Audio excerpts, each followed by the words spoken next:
জিহাদের আইয়ুবকে ভয় পান। এই রাষ্ট্র যদি জিহাদের বিধানকে জাগ্রত করে, জিহাদ মানে হলো আক্রমণকারী শত্রুকে বিতাড়িত করা, যদি এই রাষ্ট্র এবং কোরআন কারীমে আছে ওয়াইদু লাহুম মাসতাতাতুম মিন কুওয়াতি ওয়া মিন রিবাতিল খাইল, হে মুসলিমরা যুদ্ধের প্রস্তুতি তোমরা নাও এবং তোমরা দূর পাল্লার কামান তোমরা তৈরি করো এবং তোমরা আলা আনাল কুওয়াতার রমিউ হাদিসে আছে, যদি এই বাংলাদেশ তার সামরিক বাহিনীকে জিহাদের চেতনায় উদ্বুদ্ধ করে, দূর পাল্লার মিসাইল তৈরি করে, ওয়াইদু লাহুম মাসতাতাতুম, পরিষ্কার এখানে বলা আছে কোরআনের এই আয়াতের ব্যাখ্যায়, আইদু কুওয়া মানে হলো এখানে নিক্ষেপ করা। এক মিসাইল দিল্লিতে গিয়ে পড়তে পারে, আরেক মিসাইল মায়ানমারের রাজধানী গিয়ে পড়তে পারে, তাহলে আর আমাদের সাথে সীমান্তে এই সমস্ত বেয়াদবি করার সুযোগ পাবে? মিসাইল তৈরি করার কথা কোরআন বলেছে, জিহাদের কথা কোরআন বলেছে। এই জিহাদকে জঙ্গিবাদ না বলে এই রাষ্ট্র যদি জিহাদের বিধানকে নিজেরা লালন করে, লাভটা এই রাষ্ট্রের লাভ নাকি এটা হুজুরদের লাভ? এটা কিন্তু তাও কোরআনকে মানবে না। কোরআনের সালাত প্রতিষ্ঠিত হলে দুর্নীতি চলে যাবে, কোরআনের যাকাত প্রতিষ্ঠিত হলে দারিদ্রতা চলে যাবে, কোরআনের জিহাদ প্রতিষ্ঠিত হলে এই জাতি নিরাপদ হবে এবং সামরিক শক্তি দেশে চোখে চোখ লাগিয়ে কথা বলতে পারবে, নিরাপত্তা তৈরি হবে। কিন্তু তারপর কোরআন দরকার নেই, আমাদের শরীয়ত দরকার নেই। এটা তো আপনাদের ক্ষমতার স্বার্থেই তো শরীয়ত দরকার। শরিয়া প্রতিষ্ঠা করুন, যারা আসবেন ক্ষমতায় টিকে যাবেন ইনশাআল্লাহ। আর ভোট চাইতে হবে না, মানুষ এমনি দিয়ে আসবে, গিয়ে ভোট দিয়ে আসবে। আর শরিয়া না চাইলে ধ্বাস করে পড়ে যাবেন। আবার আগামী দিনের বাংলাদেশ কোরআনের বাংলাদেশ, এটা সময়ের ব্যাপার। এটা 20 বছর লাগুক, 30 বছর লাগুক, 40 বছর লাগুক, আর আগামী 50 বছরের পুরো অঞ্চল, পুরো ভারতবর্ষ জুড়ে পুরো মানচিত্র চেঞ্জ হয়ে যাবে, পরিবর্তন হয়ে যাবে ইনশাআল্লাহ। আগামী দিনের পৃথিবীর মানচিত্র কোরআনের মানচিত্র দেখবেন। সেটা এটা চাপাবাজি না, এটা আল্লাহর বিজয়ের ওয়াদা। ইসলামের বিপরীত অবাধ্যতার একটা ইতিহাস আমরা দেখে আসতেছি। যারা কখনো শিরকের নামে, মূর্তি পূজার নামে, আর কখনো গণতন্ত্র পূজার নামে আধুনিক জামানায় নানান রূপে, নানান ডাইভার্সিটিতে তারা শিরকে লিপ্ত রয়েছে।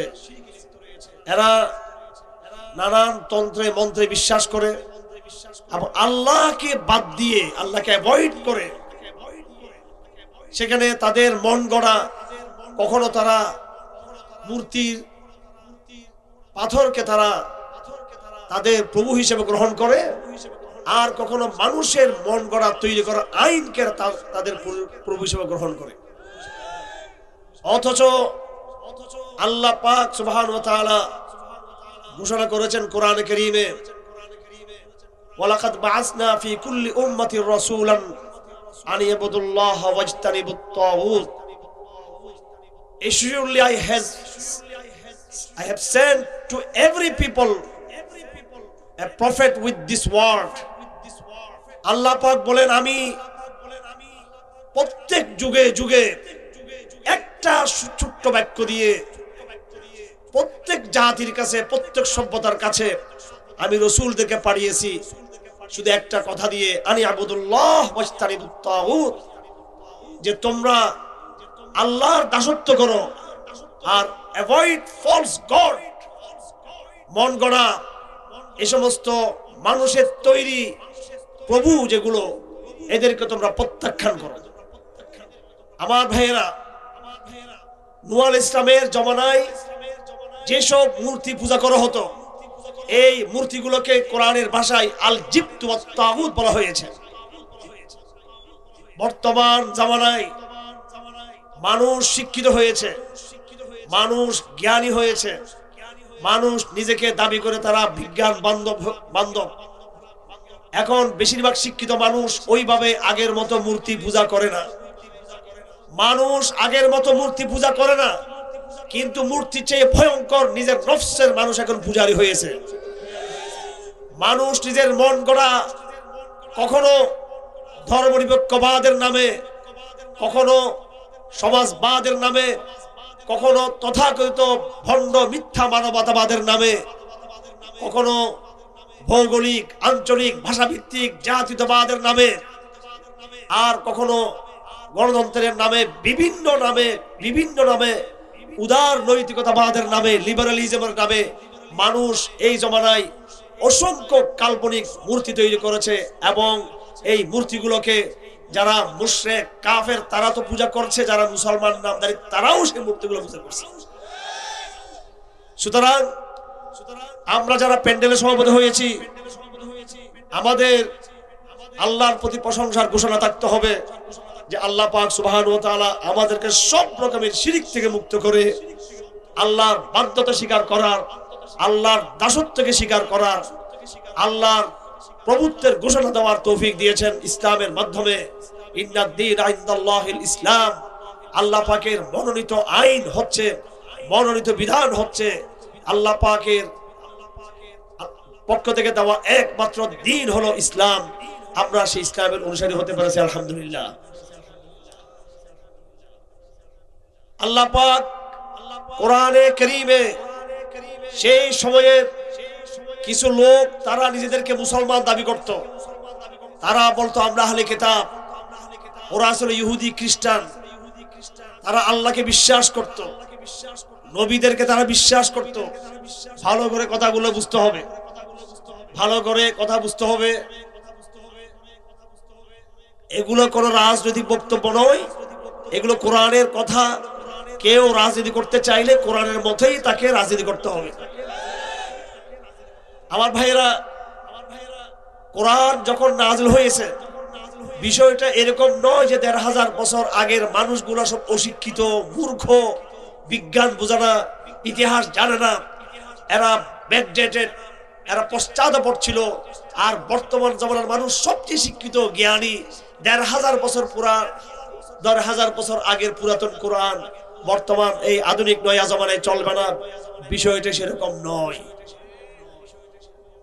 যারা জ্ঞানী মানুষ, শিক্ষিত মানুষ, আমি চ্যালেঞ্জ করে বলে দিচ্ছি, বিশ্ববিদ্যালয়ে কলেজে যা পড়া হয় আধুনিক সিলেবাস, এটা সেই গ্রিক সভ্যতার ধারাবাহিকতা।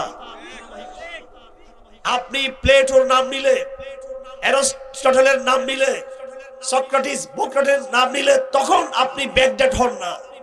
অথচ তারা ইসলামের আরো বহু আগে তাদের জন্ম হয়েছে। দার্শনিকদের ২০০০ বছর আগের, ৩০০০ বছর আগের দার্শনিকদের কথা উল্লেখ করলে সিলেবাসে তখন পশ্চাৎপদ হয় না, এটা পুরাতন হয়ে যায় না। কিন্তু মাত্র ১৫০০ বছর আগের কোরআনের কথা বললে সেটা হয়ে যায় প্রাচীন পন্থা, সেটা পুরাতন, সেটা বিজ্ঞান মনস্ক না, সেটা বিজ্ঞান বান্ধব না। এই বর্তমান আধুনিক যুগের যে বিপ্লব হয়েছে, আধুনিক জমানার যে বিপ্লব থেকে গণতন্ত্র প্রতিষ্ঠা হয়েছে, যে আধুনিক জমানার ভিতরে জাতি রাষ্ট্রের জাতীয়তাবাদ তৈরি হয়েছে এবং মানবতাবাদের স্লোগান তৈরি হয়েছে এবং সর্বশেষ শিল্প বিপ্লব হয়েছে, তার আগে বিবর্তনবাদ, এবং আরো বিভিন্ন থিওরি পৃথিবীতে এসেছে। আপনারা যারা শিক্ষিত সবাই জানেন, সবাই বুঝেন। এই বিপ্লব ইউরোপে যখন হয় তখন তারা একটা আওয়াজ উঠিয়েছিল যে আমরা নতুন এক জমানায় প্রবেশ করতে চাই। আমাদের আগে যে মধ্যযুগ ছিল, এই জমানাকে ইনজিলের জমানা বলা হতো। তখন রাজতন্ত্র ছিল, সামন্তবাদের জমিদারিত্ব ছিল এবং গির্জার শাসন ছিল, যেখানে পোপরা, গির্জার পাদ্রীরা দুনিয়াকে শাসন করত।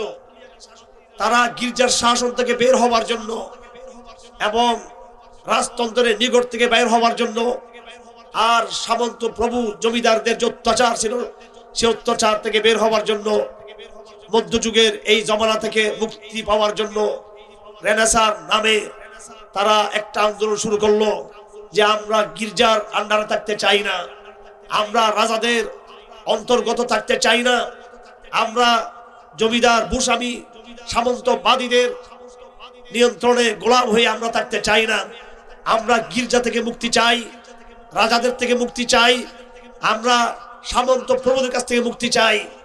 সেই সময় তারা বিজ্ঞানের দাবি করলো, ব্যক্তি স্বাধীনতার কথা বলল, নারী পুরুষের সমতার কথা বলল, মত প্রকাশের স্বাধীনতার কথা বলল, গণতন্ত্রের কথা বলল।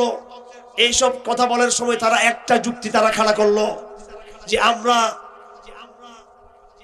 2000 2500 বছর আগের 3000 বছর আগের ওই গ্রিক দর্শন আমরা চাই। আমার ভাইয়েরা, যে গ্রিক দর্শনের কথা বলে বর্তমান আধুনিক সভ্যতার জন্ম হয়েছে, সেই গ্রিক দর্শন কিন্তু ইসলাম থেকে আরো অনেক পুরাতন ইসলাম থেকে। কিন্তু ওই গ্রিক দর্শনে যেহেতু আল্লাহর সাথে বেয়াদবি রয়েছে, মানুষকে অযথা স্বাধীনতা দিয়েছে এবং মানুষকে আল্লাহর বিরুদ্ধে আরেকটা আল্লাহ হিসেবে দাঁড় করিয়েছে, সেজন্য আধুনিক বিজ্ঞান ওই গ্রিক দর্শনকে নিয়েছে। অথচ তারপরে খ্রিস্টান ধর্ম এসেছিল এবং তার আরো পরে ইসলাম ধর্ম এসেছিল, তারা সেটাকে নেয় নাই। যদি তারা বলে থাকে যে আমরা আধুনিক হতে চাই, তাহলে ইসলাম তো অবশ্যই আধুনিক, কারণ গ্রিক মতবাদ তো ইসলামের বহু আগে। সুতরাং আমাদেরকে ধোঁকা দেওয়া হচ্ছে। আমাদেরকে কোরআন ইতিহাসের এমন এক সময় অবতীর্ণ হয়েছে, এমন এক সময়ে কোরআন অবতীর্ণ হয়েছে যেই সময় মানব জাতি সভ্য জাতি হিসেবে পৃথিবীর বুকে পরিপূর্ণ পরিপক্কতা অর্জন করেছে। কোরআন কারীমে মানব জাতির প্রায় 7-8-10 হাজার বছরের ইতিহাস কোরআন শরীফ উল্লেখ রয়েছে। এই লম্বা ইতিহাস কোরআন কারীম এমনি এমনি উল্লেখ করে নাই। কোরআন একটা প্ল্যান্ড বুক, পরিকল্পিত বয়ান। আল্লাহ নিজে পরিকল্পনা করে কিয়ামত পর্যন্ত হাজার হাজার বছরের মানব সভ্যতাকে সামনে রেখে আল্লাহ পাক আজ থেকে 1500 বছর আগে এই কোরআনকে পাঠিয়েছেন। হযরত আলী রাদিয়াল্লাহু তাআলা আনহু বলেন যে একদিন নবীজি সাল্লাল্লাহু আলাইহি ওয়াসাল্লাম আমার সামনে বললেন, সাতাকুনুল ফিতনাতু, আগামীতে হে আমার সাহাবীরা অনেক ফিতনার মুখোমুখি হবা।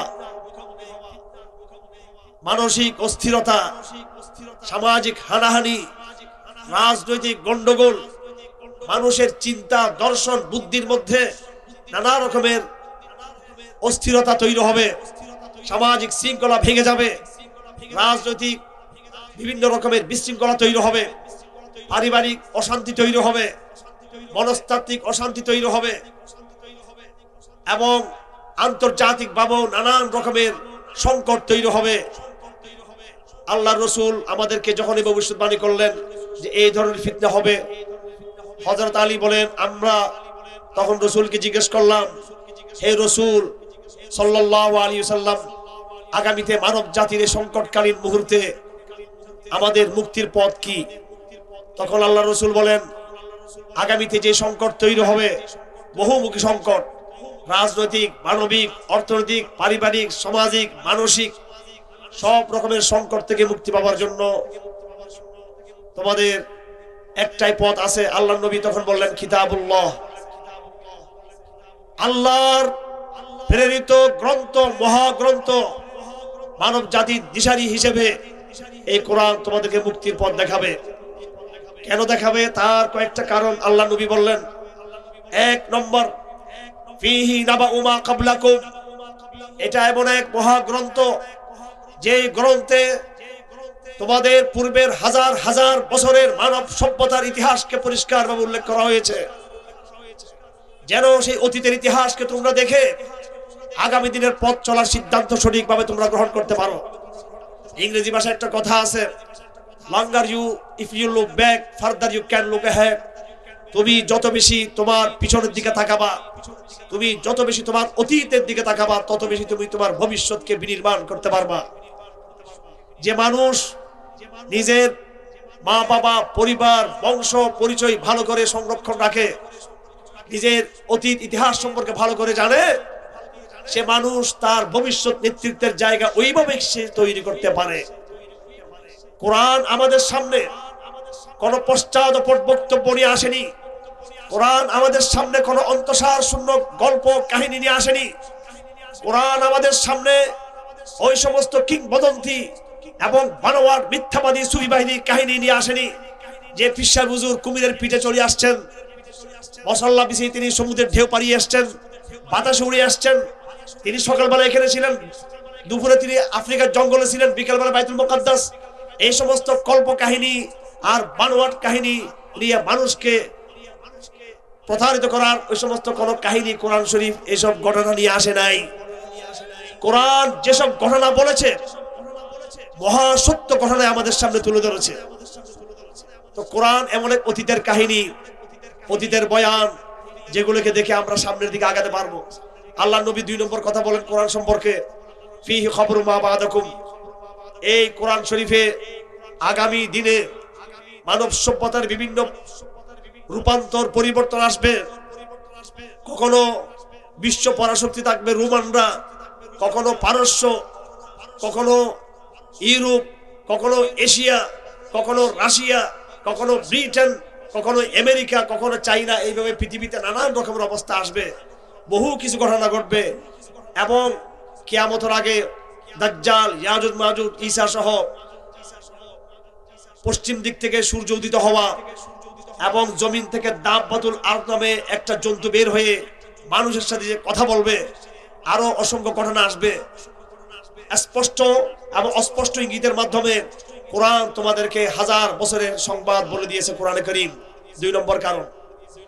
3 নম্বর, আল্লাহ রাসূল বলেন তোমাদেরকে কোরআন মানতে হবে এই জন্য যেহেতু হুকমু মা বাইনাকুম, এই কোরআন শরীফে তোমাদের ব্যক্তিগত, পারিবারিক, সামাজিক, রাজনৈতিক, ফৌজদারি, আইনগত এবং সামরিক, আন্তর্জাতিক, অর্থনৈতিক সব ধরনের জীবন ব্যবস্থা বিধান, জীবন ব্যবস্থার বয়ান কোরআন শরীফে রয়েছে। আমার ভাইয়েরা, এখানে বার্তা স্পষ্ট। আমরা আজ কোরআন থেকে বিচ্যুত হয়েছি, আজকে কোরআনকে আমরা ভুলে গিয়েছি। আমি যে দাবি করার জন্য আজকে এখানে বসেছি সেটা হলো কোরআনে কারীমে আল্লাহ পাক সুবহানাহু ওয়া তাআলা আজ থেকে 1500 বছর আগে যে বয়ানগুলো দিয়েছেন, আমি আমার বক্তব্যের ভূমিকায় এই কথা বোঝানোর চেষ্টা করতেছি যে 1500 বছর আগের বয়ান, এটা শুধু 1500 বছর আগের সময়ের জন্য আসে নাই, এটা অতীতের বয়ান। এবং কিয়ামত পর্যন্ত যত ঘটনা ঘটবে, যত বিবর্তন আসবে, সব কিছুর বার্তা কোরআনে কারীমে স্পষ্টভাবে দেওয়া আছে। সুতরাং এই জমানার মানুষ, এই জমানার শিক্ষিত সমাজ কোনোভাবে যেন এই কথা মনে না করে।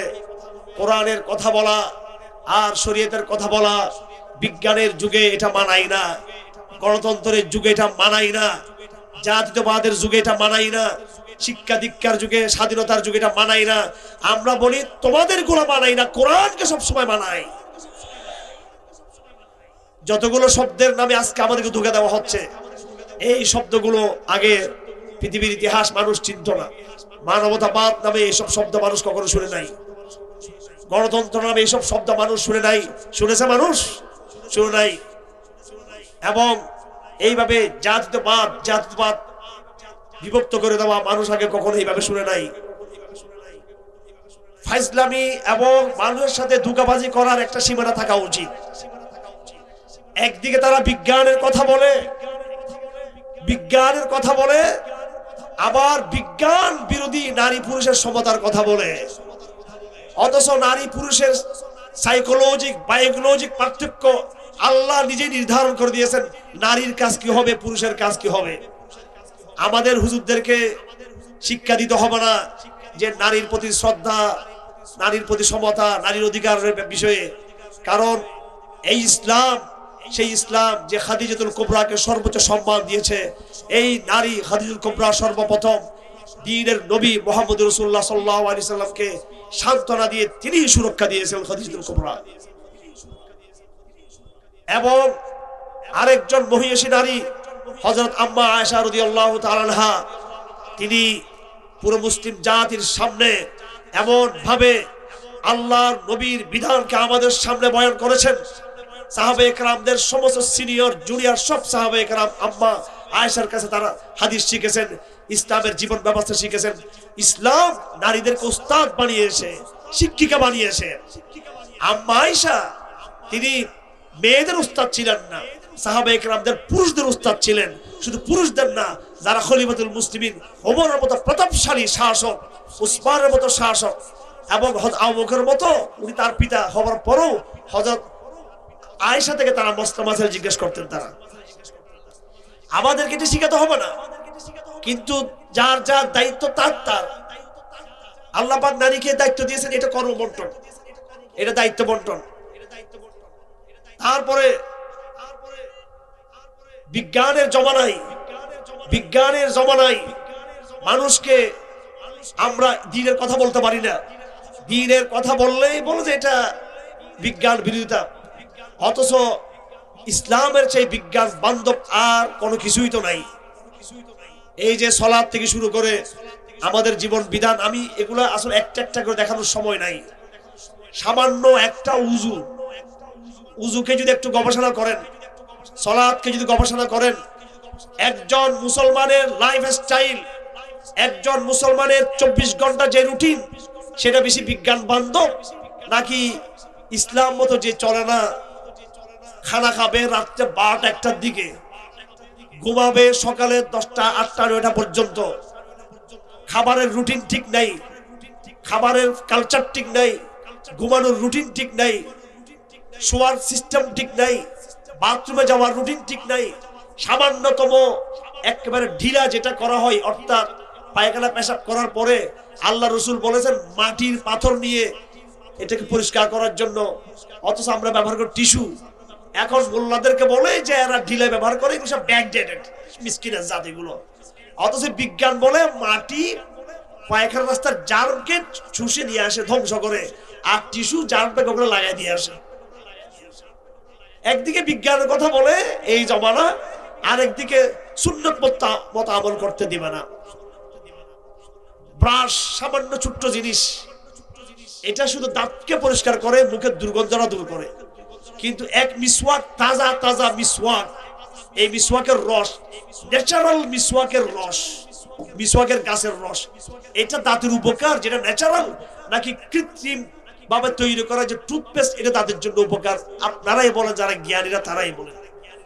আবার হুজুরদের মতো ওই যে 3 বছর আগে আসতে আমার মানে কি যে মিসওয়াক একটা, এটা ডলতে ডলতে আছে, এটা হচ্ছে আরেকটা মানে ইসলাম না বোঝার ব্যাপার স্যাপার। তাজা মিসওয়াক করতে হবে। এগুলো আমি জাস্ট উদাহরণ দিচ্ছি, ছোট বিষয়। আমার ভাইয়েরা, একদিকে তারা মানবতাবাদের কথা বলে, মানবতাবাদের কথা বলে, মানবতাবাদ মানবতাবাদ, মানব জাতি, মানবাধিকারের কথা বলে। মানবাধিকারের কথা বললে পৃথিবীর মানব জাতিকে কাঁটাতারের বেড়া দিয়ে, একটার নাম হিন্দুস্তান, আরেকটা পাকিস্তান, আরেকটা বাংলাদেশ, আরেকটা নেপাল। মানবতাবাদ হলে ভিসা ছাড়া নেপালে যেতে পারবো না কেন? চীনে যেতে পারবো না কেন? দিল্লি যেতে পারবো না কেন? কোন এটা ফালতু মানবতাবাদ, যে মানবতাবাদ দেশভিত্তিক জাতীয়তাবাদের নামে এক একটা জেলখানা তৈরি করেছে। সৌদি আরব জাতি ভিসা লাগে কেন?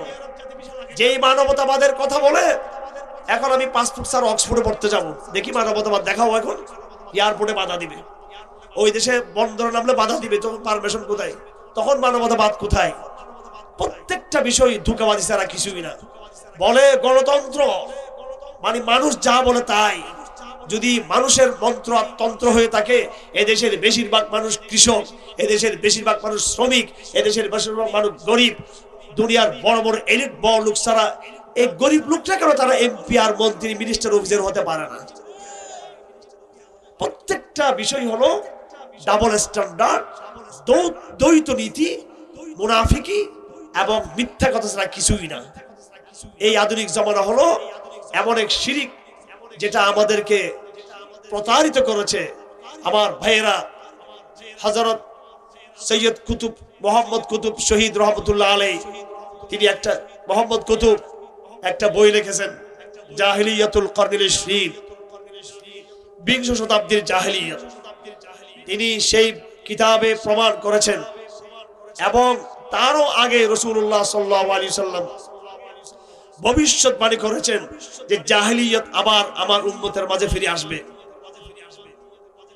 আমার ভাইয়েরা, বর্তমান সময়ে আমরা যে সমস্ত পারিপার্শ্বিক অবস্থা আমরা দেখতেছি, এই পারিপার্শ্বিক অবস্থাকে আমরা ঈমানের মানদণ্ডে বিচার না করে আমরা এগুলোকে আধুনিক জমানার স্বাভাবিক ঘটনা মনে করতেছি।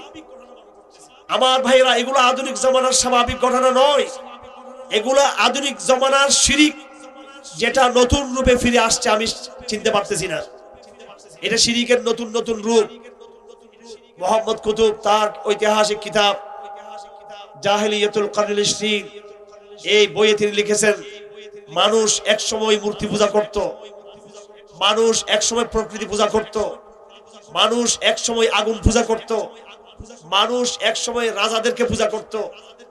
ফেরাউন এসে মিশরের রাজধানীতে সে পরাশক্তির প্রধান কর্তা হিসেবে, সেই সময় পৃথিবীর পরাশক্তি ছিল মিশর, সেই পরাশক্তির মালিক হিসেবে সেই মিশরবাসীকে ডাকিয়ে বলল, ফাহাসারা ফানাদা ফাকালা আনা রাব্বুকুমুল আ'লা, নাউযুবিল্লাহ। সেই মিশরের জনগণকে ডেকে বলল, প্রিয় দেশবাসী শুনো ভালো করে করে, আমি তোমাদের মহান রব, নাউযুবিল্লাহ। এক সময় মূর্তি, ব্যক্তি, রাজা, প্রকৃতি, আলো, বাতাস, গাছপালা, সমুদ্র, নানান জিনিসের মানুষ পূজা করত। এবং মিশরে এসে সেই পূজা রাজনৈতিক ভাবে একজন ব্যক্তিকে তারা খোদার জায়গায় তারা আসন দিয়েছে। আর এই 20 শতাব্দীতে কি ঘটনা ঘটেছে একটু লক্ষ্য করুন। এই আধুনিক জামানাকে বলা হয় মানবতাবাদের জামানা, যেটাকে ইংরেজিতে বলা হয় হিউম্যানিজম, এবং এটাকে তারা আরো নাম দিয়েছে লিবারালিজম, উদার নৈতিকতাবাদ। উদার নৈতিকতাবাদের অর্থ হলো আমরা স্বাধীনভাবে যা ইচ্ছা তাই ইচ্ছা করব, স্বাধীনভাবে যা চিন্তা করা তাই চিন্তা করব, মুক্ত চিন্তা করব, আমরা যা ইচ্ছা তাই করব, আমরা কর্মে স্বাধীন, চিন্তায় স্বাধীন, ইচ্ছায় স্বাধীন। আমি গণতন্ত্রের উপরে আমার জীবনের প্রথম লেখা লিখেছিলাম আজ থেকে কমপক্ষে 32-33 বছর আগে, কমপক্ষে। এটা আমার প্রথম লেখা ছিল। গণতন্ত্রে বিভিন্ন ব্যাখ্যায় একটা কথা আছে, জেনারেল উইল এর বাস্তবায়ন, গণ আকাঙ্ক্ষা, সাধারণ মানুষের আকাঙ্ক্ষার প্রতিফলন। কোরআনে কারীমে পরিষ্কার বলা আছে গণতন্ত্রের এই বিষয় সম্পর্কে, যে তার হাওয়াকে এলাহ বানিয়েছে, সে তার মনের চাহিদাকে, মনের কুপ্রবৃত্তিকে এলাহ বানিয়েছে। আমি জানি না এখানে কলেজ বিশ্ববিদ্যালয়ের শিক্ষিত ভাইয়েরা কি পরিমাণে উপস্থিত আছেন, তবে থাকুন বা না থাকুন, এগুলো সবাইকে আমাদের বুঝতে হবে। যারা আমাদের কৃষক সমাজের লোক, যারা শিক্ষিত নন, তারাও ইনশাআল্লাহ আশা করি বুঝতে পারবেন। আশা করি আল্লাহ পাক যখন মানুষকে তৈরি করেছে, মানুষের আগে আল্লাহ পাক ফেরেশতা তো ছিল, আল্লাহ পাক মানুষের আগে এই জগৎকে তৈরি করেছেন। গাছপালা, তরু লতা, পানি, সমুদ্র, পর্বত, এগুলা মানুষ সৃষ্টি হওয়ার আরো অনেক আগে এই দুনিয়াতে ছিল। চন্দ্র মানুষ আসার আগে আল্লাহ তৈরি করেছেন, সূর্য মানুষ আসার আগে আল্লাহ তৈরি করেছেন, 7 আসমান 7 জমিন আল্লাহ মানুষকে দুনিয়াতে পাঠানোর আগেই তৈরি করেছেন। সমস্ত বস্তু আল্লাহর ইবাদতে মগ্ন, সমস্ত আসমান আল্লাহর ইবাদতে মগ্ন, সমস্ত জাহান, সমুদ্রের ঢেউ, সমুদ্রের তরঙ্গ, এবং বড় বড় পর্বতমালা, পর্বতের বড় বড় পাহাড়, গাছের পাতা লতা, এবং বাতাসের লেয়ার, বাতাসের গতি, এবং আরো যত প্রাকৃতিক বস্তু আছে সব এক বাক্যে আল্লাহর ইবাদতে নিমগ্ন আছে আগে থেকেই।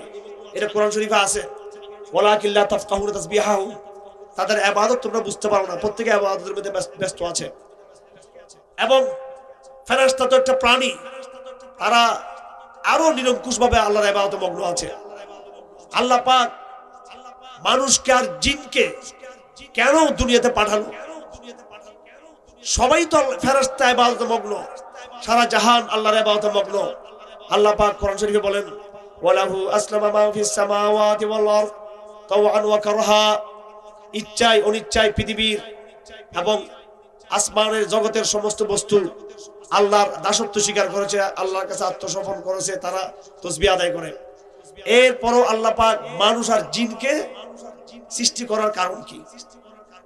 কারণ একটাই, সেটা হলো গাছ, বাঁশ, লতা, তরুলতা, পানি, আগুন, পানি, জীব জন্তু এবং ফেরেশতারা, সবার যে নেচার, সবার যে প্রকৃতি, এটা এক রোখা প্রকৃতি, একতরফা। এটা আল্লাহ ছাড়া কিছুই বুঝে না। গাছের মধ্যে শিরিক করার ওই টেন্ডেন্সি নাই, ওই মানব ওই ইচ্ছা শক্তি গাছের মধ্যে নাই। সে বাই নেচার স্বাভাবিকভাবে আল্লাহর ইবাদত করতে বাধ্য, ফেরেশতারা বাধ্য, আসমান জমিন বাধ্য, সব বস্তু আল্লাহর ইবাদত করতে বাধ্য। কিন্তু মানুষ আর জিন হলো ক্রিটিক্যাল সৃষ্টি আল্লাহ পাকের, এবং এদের পুরস্কারও বেশি। মানুষের মর্যাদা ফেরেশতাদের চেয়ে বেশি। কেন বেশি? কারণ মানুষ যে আল্লাহর ইবাদত করবে, এই ইবাদতের মধ্যে সে নিজের সাথে তাকে একটা লড়াই করতে হয়। ফেরেশতাদের মধ্যে পাপ করার কোনো প্রবণতাই নেই, কোনো চরিত্রই নেই। ফেরেশতা পাপ করতে পারেই না, এটা তার মধ্যে নাই। আল্লাহ পাক বলেন ফাআলহামাহা ফুজুরা ওয়া নাফসি ওয়া মা সাওয়াহা ফাআলহামাহা ফুজুরাহা ওয়া তাকওয়াহা।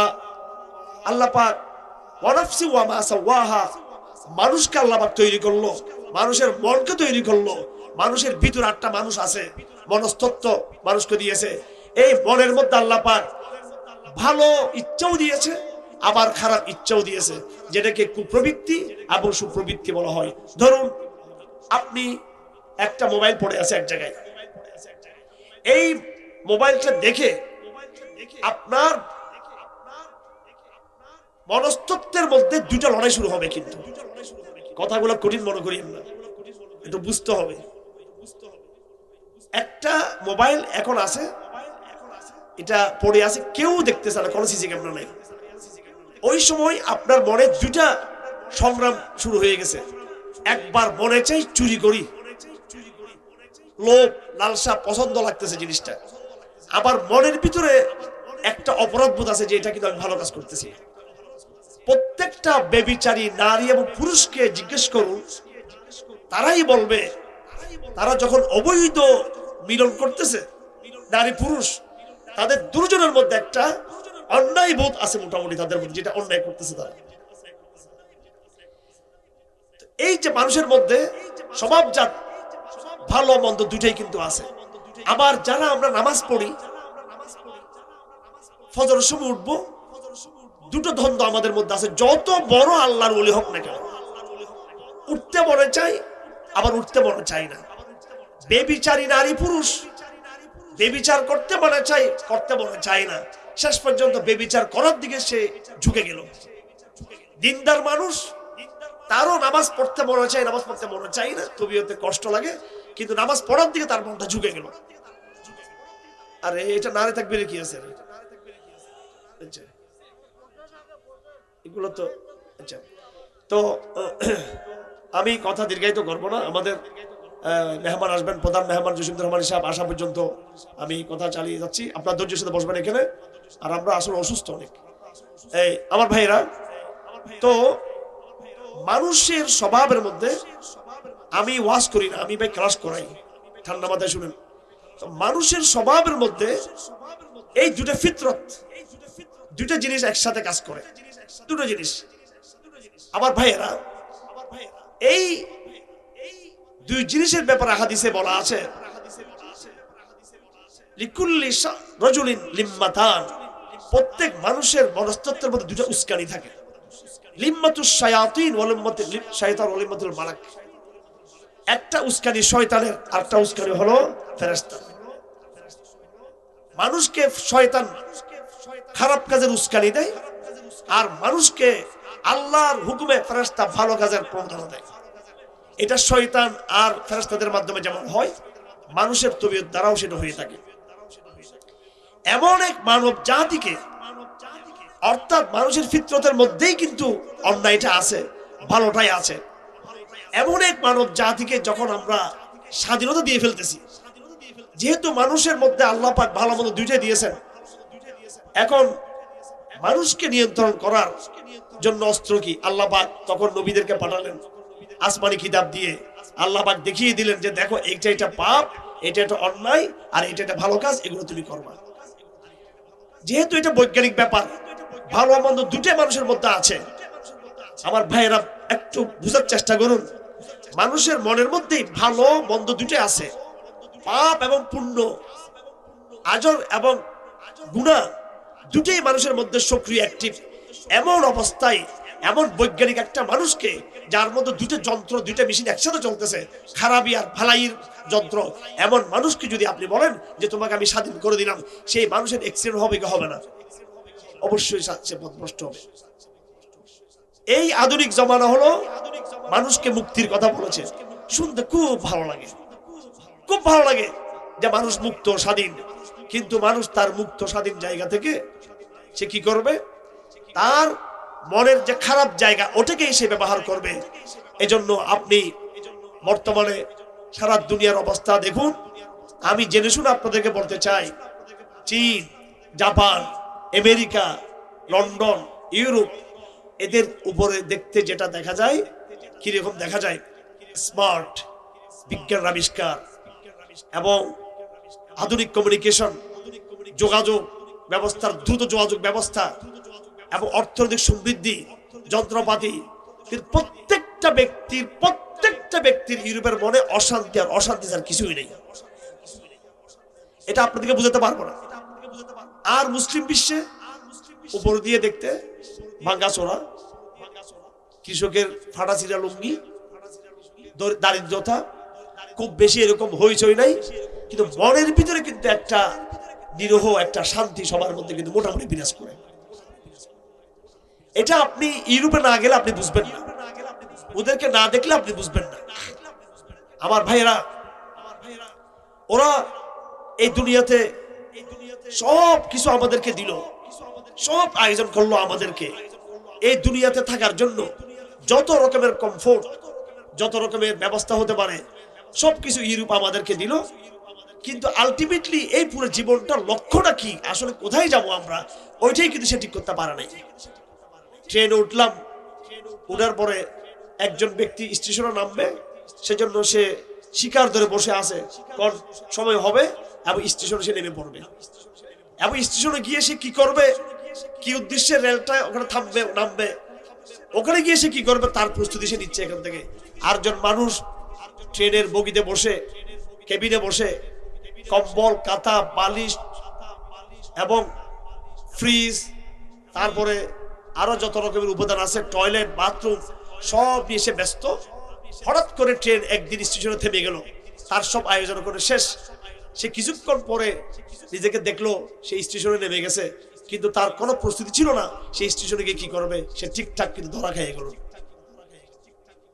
আমার ভাইয়েরা, এখানে বুদ্ধিমান মনে করা হয় ওই ব্যক্তিকে যারা দুনিয়ার এই সমস্ত আয়োজনগুলো করতে পারলো, কিন্তু সে নিজের পরিণাম সম্পর্কে সে চিন্তা করতে পারলো না।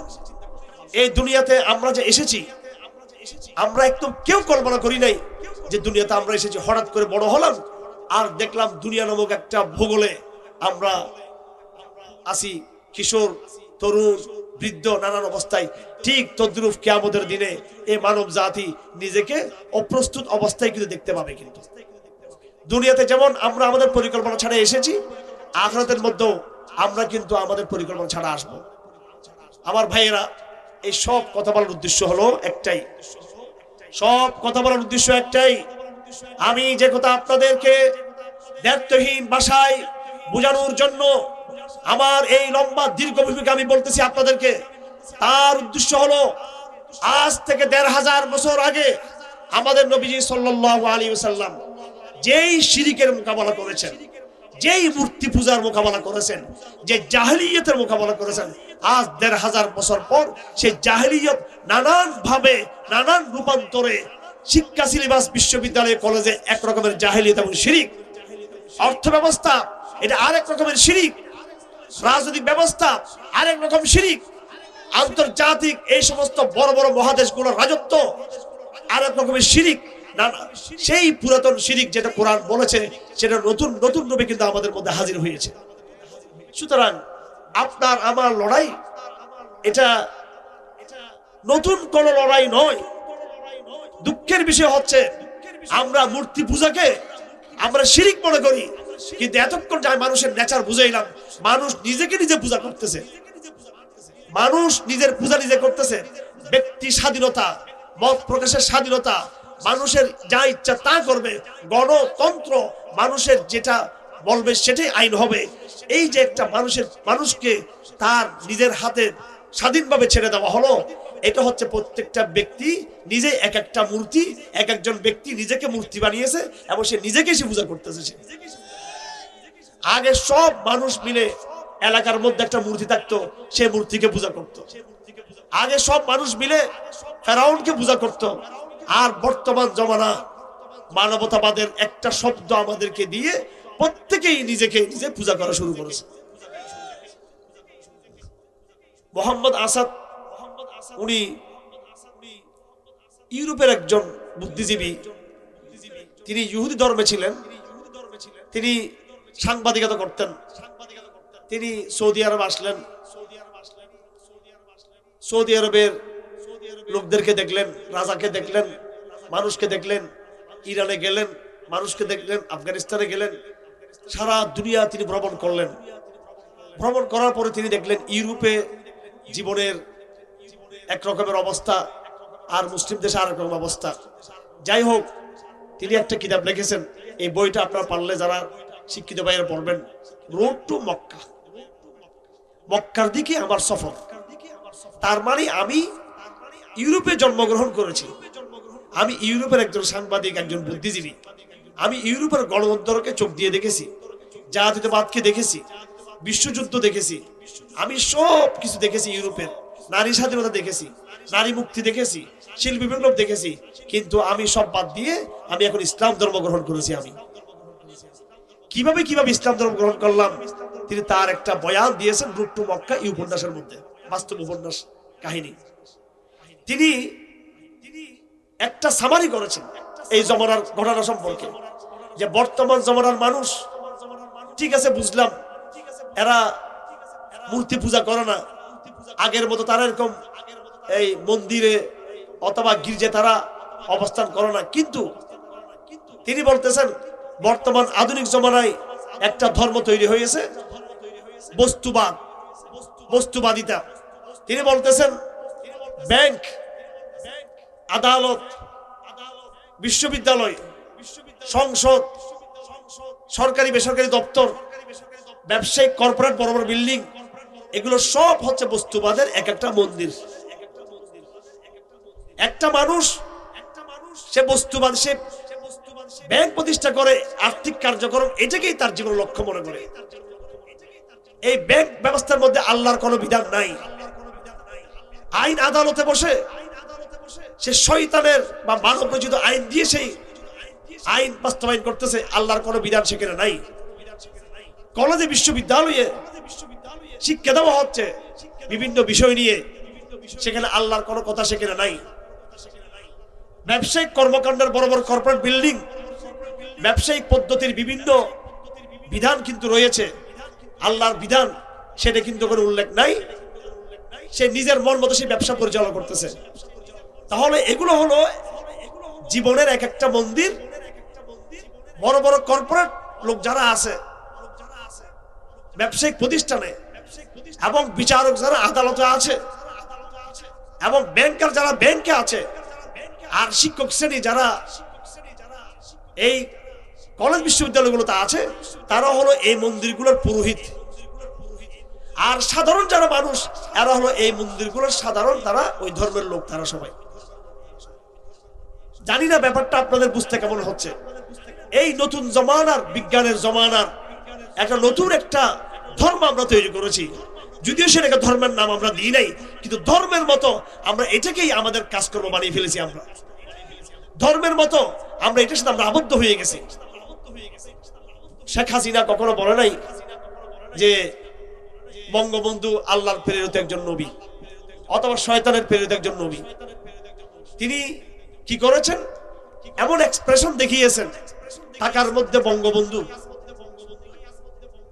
রাস্তায় বড় বড় জায়গায় চত্বরে বঙ্গবন্ধু মূর্তি, প্রত্যেকটা অফিসিয়াল মনোগ্রামে বঙ্গবন্ধু জন্মের শতবার্ষিকীর মূর্তি। আকাশে যে বিমানগুলো উড়ে সেখানে ওনার ছবি। এমন কোন অনুষ্ঠান নাই, এমন কোন প্রতিষ্ঠান নাই যেখানে বঙ্গবন্ধু নামক এই ব্যক্তির ছবি নাই। ইসলামী দল কত করে, ইসলামী বড় নাম করে একটা দল, ওনার একটা হাসপাতাল বানাবেন। ওই হাসপাতালে আমার একজন রোগী ভর্তি হয়েছিল, আমি তাকে দেখতে গেলাম। এবং আমাদের অনেক বন্ধু ডক্টর তারা ওই হাসপাতালে তারা কর্মরত আছেন। সেই হিসেবে আমার ওই আত্মীয়রা ওখানে গেছেন, আমিও একদিন গেলাম ওখানে দেখার জন্য। এটা গত বছরের ঘটনা।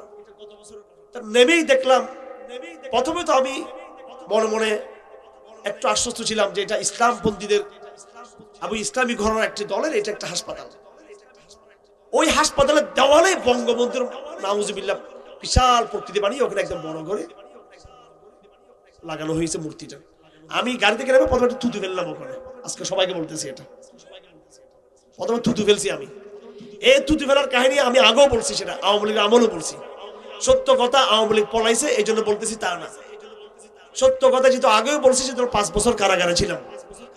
বিএনপির নেতারা এখানে আছে, ওরা কয় বছর জেল কাটছে আর মোল্লারা কয় বছর জেল কাটছে, ওনাদেরকে হিসাব করতে বলি। যে মামলা বাবর সাহেবকে দেওয়া হয়েছে, সেই মামলা আলেমদরা খেয়েছে। বাবর সাহেব বাইরে গেলেন, আলেমরা কিন্তু অনেক জেলখানে রয়ে গেছে। আমাদের চট্টগ্রাম আমির খসরু আর প্রত্যেকে আমাদের আত্মীয়, আমাদের আল্লাহ পাক একটা বংশীয় একটা অবস্থান দিয়েছে। কয় বছর জেলখানে ছিল, কিন্তু মন্ত্রী হবে, পতাকা পদ তাদের ওখানে কিন্তু উঠবে কিন্তু পতাকা। যাই হোক, সেটা ভিন্ন আলাপ। তো সবাইকে তওবা করতে হবে। খালি আওয়ামী লীগ একাই খারাপ ছিল তা না, আওয়ামী লীগ বাদ গেছে, আওয়ামী লীগের চরিত্র যেন আমাদের মধ্যে ফিরে না আসে, সাবধান থাকতে হবে এটা। কারণ মানুষ সচেতন হয়েছে, আমরা আর নতুন কোন ফাঁদ আমরা পড়তে চাই না। অবশ্যই আওয়ামী লীগের চেয়ে আমরা জিয়াউর রহমানের দলকে অবশ্যই আমরা মন্দের ভালো মনে করি, কিন্তু যদি ভারতের সাথে আপোষ করা হয় তাহলে আপনাদের সাথে আমরা আপোষ করব না। 17 বছর যে ভারত আমাদের উপরে এই ফেরাউনকে চাপিয়ে রেখেছে, সেই ভারত আপনি মনে করেছেন আপনাদের ক্ষমতায় বসাবে? যদি ভারত কাউকে ক্ষমতায় বসায়, জনগণ তাদেরকে ক্ষমতা থেকে নামাবে আবার। এটা আপনাদের পক্ষে বলতেছি কথাটা। জিয়াউর রহমানকে চিনেন? জিয়াউর রহমান আমার ফুফু কামরুন্নাহার জাফর, আমি নামটা বিএনপি নেতাদের উদ্দেশ্যে বলতে চাই। চিনেন কিনা কামরুন্নাহার জাফর নামটা? উনি কে ছিলেন চট্টগ্রামের? ওনার হাজবেন্ড কে ছিল? উনি আমাদের আত্মীয়দের মধ্যে সবাই যে পর্দা করে তা না। উনি হয়তো ওই সময় মন্ত্রী মিনিস্টার যে পর্দা করতেন না, কিন্তু এমনি ভিতরে অনেক তাকওয়া লালন করেন। বুড়ি হয়ে গেছে, খালাদার চেয়েও বড়, হাসিনের চেয়েও বয়সে তিনি বড়। উনি জিয়াউর রহমানের ক্যাবিনেট মন্ত্রী ছিলেন, আমার বাবার আপন বড় জ্যাঠাতো বোন। আমি এইসব কথা এইভাবে মাহফিলে বলতাম না, এখন এই সময় বলতে বাধ্য হচ্ছে আমি এগুলো। এই জিয়াউর রহমানকে তিনি আদ্যপন্ত দেখেছেন। এই আমার ফুফু তিনি জিয়াউর রহমানকে সাথে নিয়ে সাদ্দামের সাথে দেখা করেছেন, ইরানের প্রেসিডেন্ট শাহ তার সাথে দেখা করেছেন, বাদশা খালেদের সাথে তিনি মিটিং করেছেন, বাদশা গাদ্দাফির সাথে তিনি মিটিং করেছেন। আমাদের পরিবার রাজনৈতিক পরিবার, ওই জিয়াউর রহমানের চরিত্র আর বর্তমানে যারা আছেন চরিত্রের মধ্যে কিন্তু অনেক পার্থক্য আছে। জিয়াউর রহমানের বৈশিষ্ট্য ছিল তিনি ভারতের বিরুদ্ধে বাংলাদেশকে জাগ্রত করেছিলেন। আর যদি আপনারা সেই আদর্শকে বাদ দিয়ে ভারতকে তাবাস করেন, আল্লাহর কসম আমাদের লড়াই ভারতের সাথে আগামী দিনে। আমাদের লড়াই শেষ হয় নাই। আমরা দাঁড়ান, আমাদের লড়াই শেষ হয় নাই, এটা বলে দিচ্ছি আপনাদেরকে। আমাদের আরে ভাই একবার স্লোগান দেন বস। আমাদের লড়াই শেষ হয় নাই। এই লড়াই শুধু হাসিনার বিরুদ্ধে ছিল না। গত যে লড়াইটা শুরু হয়েছে বা বিগত 15 বছর যেটা আমরা করেছি, এটা হাসিনা এবং হাসিনার সাথে যারা যারা হাসিনাকে আশ্রয় প্রশ্রয় দিয়েছে তাদের বিরুদ্ধে আমাদের লড়াই। আপনি মনে করবেন না যে আপনাদেরকে ছেড়ে দিবে ভারত। ভারতের বন্ধু হচ্ছে হিন্দুত্ববাদীরা, ভারতের বন্ধু, ভারতের বন্ধু আরএসএস, ভারতের বন্ধু বিজেপি, ভারতের বন্ধু আওয়ামী লীগ, ভারতের বন্ধু প্রথম আলো, ডেইলি স্টার, ভারতের বন্ধু নাস্তিকরা, বিএনপি বেকুফ যদি মনে করে তাদেরকে ভারত বন্ধু মনে করে, আস্থা বেকুফ। ওই চিটাগের কতগুলো আছে, ঢাকার কতগুলো আছে, এর একটাও সিনিয়র নেতা ছিল না। জিয়াউর রহমানদেরকে চিন্তাও না এদেরকে। ওনারা এখন আর্থিক দাপট নিয়ে অনেক সামনে এসেছেন। একদম সমস্ত বিষয় আমরা জানি। এগুলো আমাদেরকে মিসকিন মোল্লা মনে করলে ভুল হবে। এই কথা আমি কেন বলতেছি? আর কত কষ্ট সহ্য করব? আওয়ামী লীগের 17 বছর মেরে খেয়েছি, আবার আপনি এসে আপনারা আবার দমাবেন আমাদেরকে, ওইসব স্বপ্ন দেখিয়েন না। এবং আমি এটা আমাদের নিজের কথা বলছি না।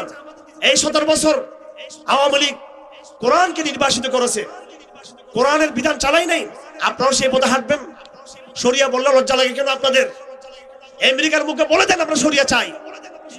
তোরা যদি বাইবেল হাতে রেখে শপথ নিতে পারিস, তোরা যদি বাইবেল হাতে রেখে শপথ নিতে পারিস, আমেরিকার প্রত্যেকটা প্রেসিডেন্ট বাইবেল হাতে রেখে শপথের কথা ঠিক কিনা? তারা বাইবেল হাতে নিয়ে শপথ নেওয়ার সময় তোমার কাছে তারা কৈফিয়ত দেয় না যে আমরা উগ্রবাদী, আমরা খ্রিস্টান না। তারা তাদের মতো ডেসপাইট সাহস নিয়ে তারা বাইবেল হাত থেকে শপথ নিচ্ছে, আর আপনি ওখানে গিয়ে তাল মারতেছেন যে আমরা শরিয়া চাই না। ওরা আপনাদেরকে পাত্তা দেয়, আপনাদেরকে গণে, ওরা গণে আমাদেরকে, কৃষকদেরকে, আমাদেরকে, মোল্লাদেরকে, জানে এগুলো যেদিন জাগবে বাংলাদেশ জাগাবে, ভারত জাগাবে, আমেরিকাকে তারা বিজয় করবে, এটা জানে ভালো করে। ওরা জানে আমরা কারা। আমেরিকা বিএনপিকে পাত্তা দেয় না, আওয়ামী লীগকেও দেয় না, কারণ ওরা জানে মুসলমানরাই ইসরায়েলকে সাইজ করতেছে, মুসলমানরাই। ওরা হামাসকে চিনে, তালেবানকে চিনে, মুজাহিদদেরকে চিনে, ইমানদারদেরকে চিনে। এই দেশের নাগরিকরা যেদিন গর্জে উঠবে সেদিন ভারত আমেরিকা পরাজিত হবে সেদিন। আর সেনাবাহিনীতে যারা আছেন তারা তো গিয়ে ওই আন্তর্জাতিক শান্তি মিশনে তারা সৈন্য পাঠিয়ে তাদের গোলামি করতেছেন। আমরা আপনাদেরকে সহযোগিতা করব। আগামীতে যারা ক্ষমতা আসতে চায়, আগামীতে ক্ষমতায় যারা আসতে চায় অবশ্যই সহযোগিতা করব, যদি আপনারা ভারতের দালালি না করেন, আমেরিকার দালালি না করেন। এই মাঠ এদিকে লক্ষ্য রাখেন, এই মাঠ এটা কৃষি মাঠ কিনা? এই মাঠটা কিসের মাঠ? কৃষি মাঠ তো এটা। এখানে কি উৎপাদন হয়? যারা রাজনীতি করেন নিশ্চয় আপনাদের এখানে অনেক বিএনপির ভোটাররা আছেন। আমরাও নৌকা চাই না, আমরা তো ধানের শীষের উপর বসে আছি সবাই এখানে। এই যে ধানের, ঠিক কিনা? আমরা তো নৌকাতে বসি নাই, ধানের শীষে বসে আছি সব। কথার কথা বললাম আর কি। এখন আমাদের সেই যোগ্যতা অর্জন হয় নাই যে আমরা ইসলামপন্থীর ক্ষমতায় যাব। ঠিক আছে, রাজনৈতিক দলগুলো যারা স্বপ্ন দেখতেছে, বিএনপির কথা আসছে, আমি শুধু একটা উদাহরণ দিতে চাই, খুব খেয়াল করবেন আপনারা, একটা মাত্র উদাহরণ। এই কৃষি জমিনে আমরা বসে আছি, এই কৃষি জমিন সম্পর্কে আল্লাহর বিধান আছে না নাই? আছে না নাই? শরিয়া মানে কি? শরিয়া মানে জঙ্গিবাদ? শরিয়া মানে মৌলবাদ? শরিয়া মানে পশ্চাৎপরতা? শরিয়ার মানে হলো, যারা বর্তমানে ক্ষমতায় আছে তাদের উদ্দেশ্যে বলতে চাই, এবং যারা আগামীতে ক্ষমতায় যাবে তাদের উদ্দেশ্যে জাস্ট আমি উদাহরণটা পেশ করতে চাই। আমাদের শেখ চলে আসছেন, আমি আলোচনা শেষ করব। এটা পুরো জাতির উদ্দেশ্যে আমাদের আজকের এই বয়ান, আমাদের এই বিবৃতি, আমাদের ইস্তিহার, বিভিন্ন দল ইস্তিহার থাকবে, আমাদের ইস্তিহার হলো আল কোরআনুল কারীম। আমি এই কৃষি জমির উদাহরণ দিয়ে বলতে চাই, আল্লাহ পাক সুবহানাহু ওয়া তাআলা ঈমানের পরে প্রথম ফরজ বিধান আমাদের জন্য দিয়েছেন সালাত, 1 নম্বরে, কথা ঠিক কিনা? 2 নম্বরে বিধান আল্লাহ পাক আমাদেরকে দিয়েছেন যাকাতের বিধান। কিসের বিধান? যাকাতের বিধান। এখন যারা বলে শরিয়া চাই না, আওয়ামী লীগ শরিয়া চাই নাই, বর্তমান তত্ত্বাবধায়ক সরকার তারাও শরিয়া শুনতে চায় না, আগামীতে যারা ক্ষমতা আসার স্বপ্ন দেখে তারাও কিন্তু আগে থেকে বলা শুরু করছে যে আমরা শরিয়া বাস্তবায়ন করব না। শরিয়া বাস্তবায়ন না করলে ক্ষতিটা আলেমদের নাকি ক্ষতিটা দেশের জনগণের? কার ক্ষতি? শরিয়া যদি প্রতিষ্ঠা বাংলাদেশে না হয়, এটা ক্ষতি কি শুধু হুজুরদের নাকি পুরো বাংলাদেশের ক্ষতি? কিভাবে? এই যে কৃষি জমি আছে, এই কৃষি জমির ব্যাপারে শরীয়তের বিধান, যাকাতের বিধান আছে। জমিনে যে সমস্ত বিষয় উৎপাদিত হবে, যে সমস্ত উৎপন্ন হবে, গম, ধান, মরিচ এবং এই যে শীতকালের বিভিন্ন ফসল, আরো যত রকমের ফল ফ্রুট, জমিনে যা উৎপন্ন হবে, যদি সেটা প্রাকৃতিক পানির মাধ্যমে যদি হয়ে থাকে তাহলে 10 ভাগের 1 ভাগ, আর যদি মেশিন দিয়ে খরচ করে সেচ প্রকল্প দিয়ে কষ্ট করে যদি জমিনকে আবাদ করা হয় তাহলে 20 ভাগের 1 ভাগ। সমগ্র বাংলাদেশের যত উৎপাদনশীল জমি আছে, কৃষি জমি আছে, এই কৃষি জমিতে যত ফল, পণ্য ইত্যাদি উৎপাদিত হবে তার 10 ভাগের 1 ভাগ অথবা তার 20 ভাগের 1 ভাগ গরিবকে দিয়ে ফেলতে হবে। গরিবকে দিয়ে ফেলতে হবে, এটা ইসলামের বিধান। তারপরে যাকাতের বিধান, নগদ টাকার 40 ভাগের 1 ভাগ। স্বর্ণের যখন নেশাব পরিপূর্ণ হবে, রূপার নেশাব পরিপূর্ণ হবে, তখন 2.5%, 40 ভাগের 1 ভাগ। এইভাবে ব্যবসায়িক যত পণ্য আছে, যত রকমের ব্যবসায়িক পণ্য নিয়ে মানুষ ব্যবসা করতেছে, প্রত্যেকটা প্রত্যেকটা ব্যবসায়িক পণ্য যদি সেটা নেশাব পরিপূর্ণ হয় তাহলে 40/1 অর্থাৎ 2.5% যাকাত দিয়ে ফেলতে হবে। এখন গরিবের হক যদি ধানে থাকে, গরিবের হক যদি চালের মধ্যে থাকে, গরিবের হক যদি ডালের মধ্যে থাকে, গরিবের হক যদি আপনার ক্যাশ নগদ মুদ্রা টাকার উপর থাকে, গরিবের হক যদি স্বর্ণের মধ্যে, রূপার মধ্যে, সব রকমের ব্যবসায়িক পণ্য যদি গরিবের হক থাকে, বাংলাদেশে আর 5 বছর পরে গরিব পাটি চালান দিয়ে, দূরবীন দিয়ে, সিসি ক্যামেরা দিয়ে গরিব খুঁজে পাওয়া যাবে। এই দেশকে যারা দারিদ্র্য মুক্ত করতে চায়, গ্রামীণ ব্যাংকের পক্ষে সম্ভব নয়, পারবে না। ব্র্যাক ব্যাংক পারবে না, আওয়ামী লীগ পারে না, বিএনপিও পারবে না, এরাও পারবে না। শরিয়া ছাড়া কোনো বিকল্প আছে? আপনি যেই জনগণের ভোট নিয়ে ক্ষমতায় যেতে যাচ্ছেন, এরা তো শরিয়া চাই। আপনি কে শরিয়া না চাওয়ার? শরিয়া চাইলে তো আপনার লাভ। সুতরাং যারা আগামীতে এমপি নির্বাচিত হবেন এই এলাকা থেকে, এখন আগের মাহফিলে যেত আওয়ামী লীগের নেতারা, এখন আসে বিএনপির নেতারা। আমরা পুরাতন ইয়ে তার ফিরে যেতে চাই না। আপনাদের প্রতি দাবি হলো, আমি পরিষ্কার বলে দিতে চাই, আল্লাহ ছাড়া আমরা কাউকে ভয় করি না। একমাত্র সব নেতাদেরকে মঞ্চে আনবেন যারা এই কথার প্রতিশ্রুতি দিবে আমাদেরকে, জনতার সামনে দাঁড়িয়ে বলবে আমি এমপি নির্বাচিত হলে সংসদ ভবনে গিয়ে আমি বিএনপির নেতা হওয়া সত্ত্বেও আমি শরিয়ার পক্ষে সংসদে আমি আওয়াজ তুলবো। তাদেরকে কথা বলার চান্স দিবেন। এখানে জনগণকে খুশি করার জন্য এইসব দান্দাবাজি হলো লাভ নাই করে, ওইসব কাউকে আমরা ভয় করি না, তাওয়াজ করি না কাউকে আমরা। আপনারা বেজার হতে পারেন, খুশি হতে পারেন। 17 বছর অভিজ্ঞতা আমাদেরকে অনেক কঠোর করেছে, অনেক জ্ঞানী করে দিয়েছে, অনেক প্রজ্ঞা শিক্ষা দিয়েছে, অনেক স্যাক্রিফাইস আছে। এখন আমাদের বক্তব্য স্পষ্ট, স্ট্রেট ফরওয়ার্ড। আমাদের যারাই এখানে দাঁড়িয়ে আগামীতে শরিয়া প্রতিষ্ঠার কথা বলবে তারাই চান্স পাবে এখানে সমগ্র বাংলাদেশে। হুজুরদেরকে বলবো জাকাতিকে তাবাস করবেন না আপনারা, কাকে বইবেন আপনারা? এই ডিসি, এসপি, মন্ত্রী, মিনিস্টারদেরকে সাচ্চার বলে খুনি বানিয়েছেন, গুম করেছে, খুন করেছে, বাংলাদেশকে জাহান্নাম পরিণত করেছে এরা। এজন্য আপনাদেরকে বলে দিচ্ছি, এটা কোনো উস্কানির কথা না, এরা কোনো উস্কানির কথা না।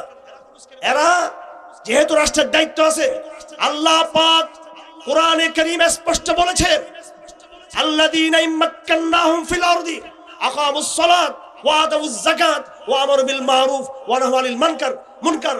যদি কেউ রাষ্ট্রীয় ক্ষমতা পায়, আমি যদি কাউকে রাষ্ট্রীয় ক্ষমতায় নিই, সেটা বিএনপি হোক, আওয়ামী লীগ হোক, তত্ত্বাবধায়ক সরকার হোক, আর্মি হোক, যে হোক, আল্লাহ বলেন তাকে 4 কাজ করতে হবে।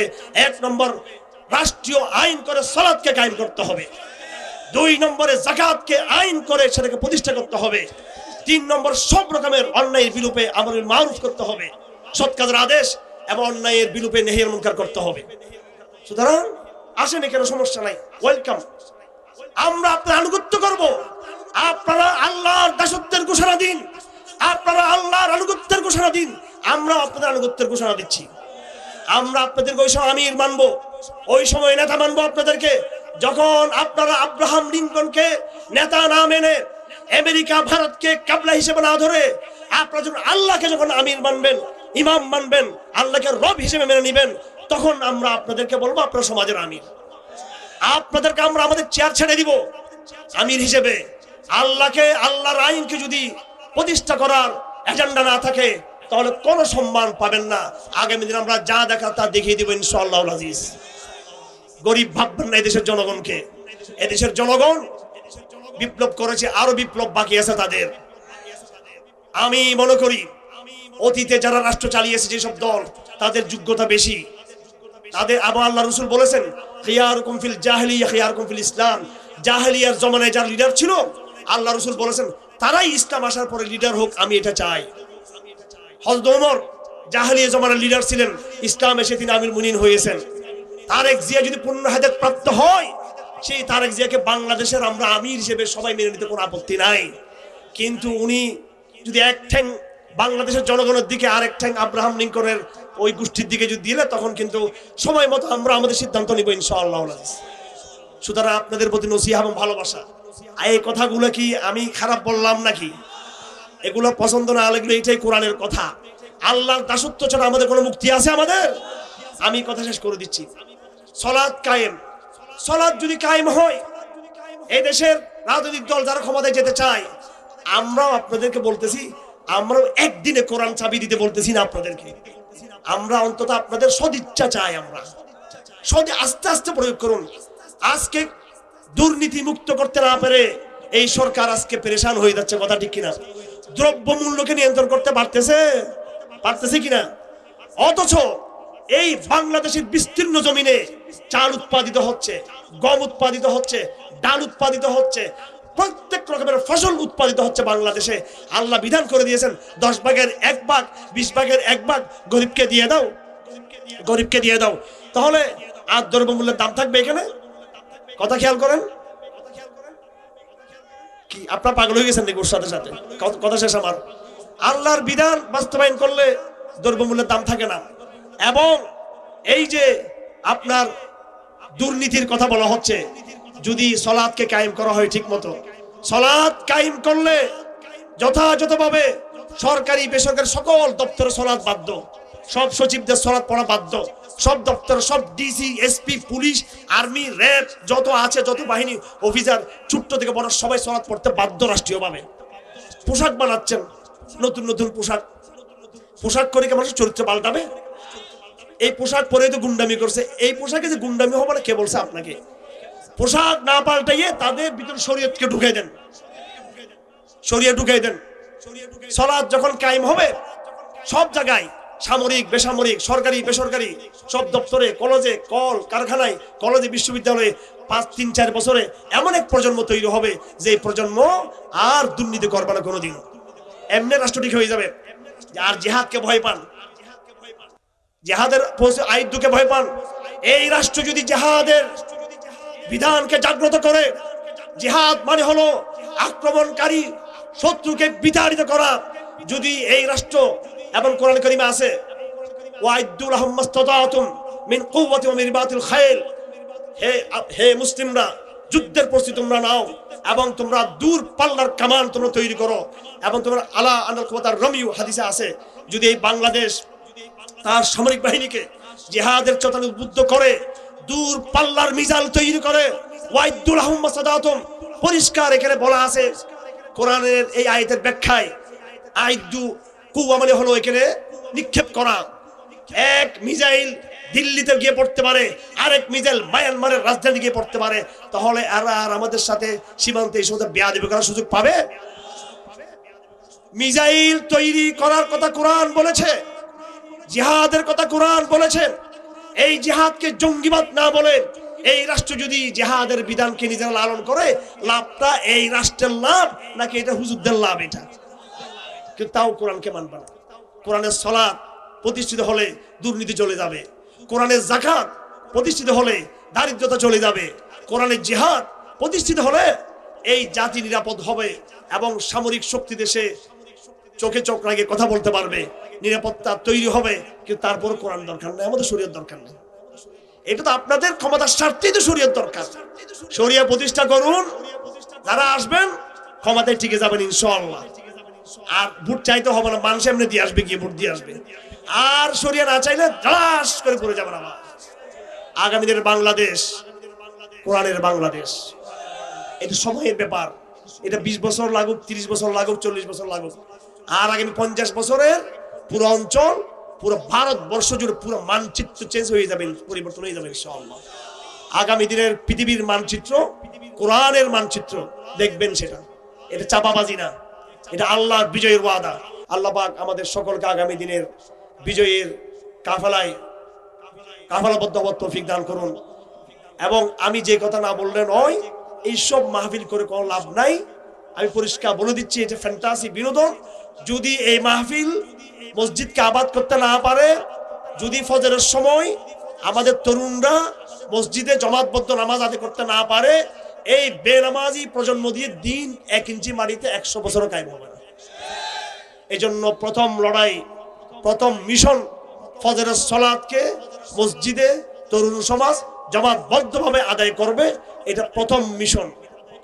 এরপরে বাংলাদেশের সমাজ বিপ্লব 2 নম্বর মিশন, রাজনৈতিক পরিবর্তন এনে শরীয়তকে আনা 3 নম্বর মিশন। চূড়ান্ত মিশন হবে বাবরি মসজিদকে বুঝে নেওয়া, দিল্লির মসজিদকে বুঝে নেওয়া, শেষ মিশন।